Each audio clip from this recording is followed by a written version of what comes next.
Hi, this is Tom Muir with World Class Coaching and another in our series of animated drills. This is my players' favorite way to play a rondo. And when I have 10 players, because it specifically works best with 10 players, I've tried it in different ways.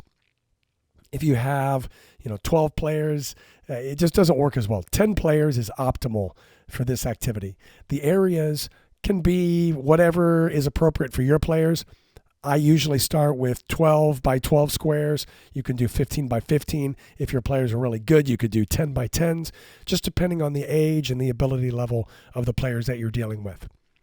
So the way that it's set up is everybody has a partner. So in the diagram here, you can see that everybody is in different colored pennies. In this case, they're in shirts, but you can see that that's their partner.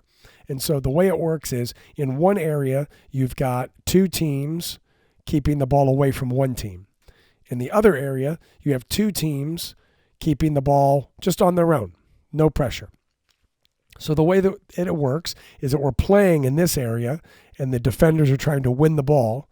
And then if they do win the ball, whichever players lost the ball, then they become let's say the blue team makes a bad pass, then they become the defenders and they have to run into the other area to try to win the ball here.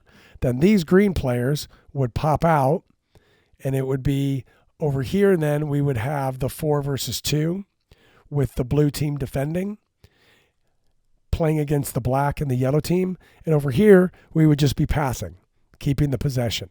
And the idea is for this team to keep the ball and move the ball, but always be aware of what's going on in the other square.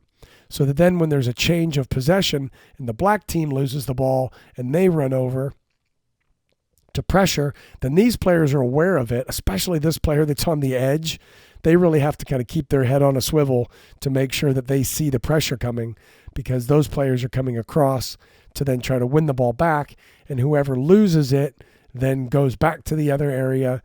And just like before, these players pop out and we're playing 4 versus 0 and 4 versus 2.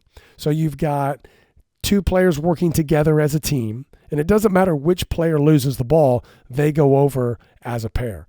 And losing the ball can mean you passed it out of bounds. Losing the ball can mean the defender intercepted it when a pass was made by you.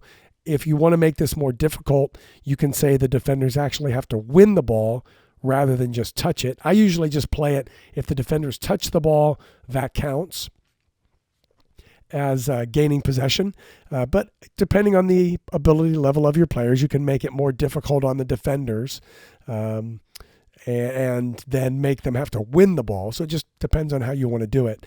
Another great thing that I've done with this in the past, kind of a progression, is to say if the attacking team is able to split the defending players, then those players remain it, but now the defenders have to go back to the other side. So that's kind of a benefit here for these 4 players. If they're able to split the defenders, then they get rid of the defenders. Another thing you can do is have those defenders here, and let's say the attacking team is able to make 10 passes. If they make 10 passes, again, they get rid of these defenders. So there's an incentive to keeping the ball beyond just not wanting to be the defenders. It's incentive to keep the ball and get rid of those defenders and force them to the other side. And so now those same defenders have to come across here. If these players are able to then make those 10 passes, we send the defenders back to the other side again, and they're stuck playing defense. So that's a nice progression that I've used. But those are kind of the 2 that I've used. If there's something that you have tried with this or you see in this activity maybe a way that you could progress it, I'd appreciate you leaving it in the comment section below and kind of share it with everybody. But this is my favorite way to play a rondo. It just incorporates transition into it, incorporates teamwork. If you want to focus a little bit on the defending aspect, you can really talk about how these players work together to defend. I usually use it as a possession-based activity and really possession-focused. And just with that transitional element and the competitive element, environment makes it a bit more game-like. I know there's no goals here, but it's, working on possession, working on passing and receiving in a competitive environment that really ups the level of intensity. So give that a try with your team. If you find something that works really well, like I said, leave it in the comment section below and share it, and I'll definitely add it to my activities.